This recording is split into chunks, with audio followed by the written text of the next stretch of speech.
আজি মোৰ দুপৰীয়া সাজত আছিলে নৰসিংহ, ভেদাইলতা আৰু সৰু মানিমুনিৰে শিঙি মাছৰ জোল।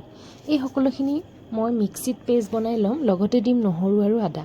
শিঙি মাছকেইডোখৰ আধা ভজা কৰি উলিয়াই ল'ম। একেখন কেৰাহীত ফোৰণ দি পিঁয়াজ অলপ দি মই বইল কৰি লোৱা আলুকেইডোখৰ ভাজি ল'ম।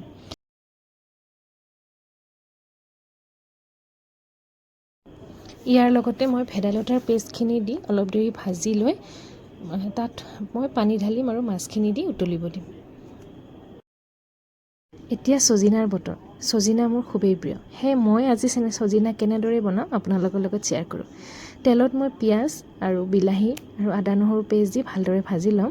তাতে দিম মই ছজিনা আৰু এটা আলু। এইখিনি ভালদৰে ভজা হোৱাৰ পিছত মই তাত অকণমান পানী দি ছজিনাখিনি সিজিবলৈ দিম। আৰু লগতে আজি মই বনালোঁ ধনিয়া, পদিনা, তেতেলী আৰু এটা জ্বলা চাটনি।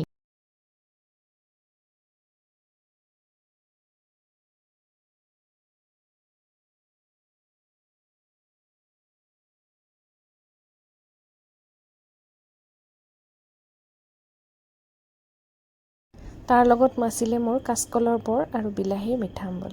ভিডিঅ'টো চাই কেনে পালে জনাবলৈ নাপাহৰিব। Bye bye.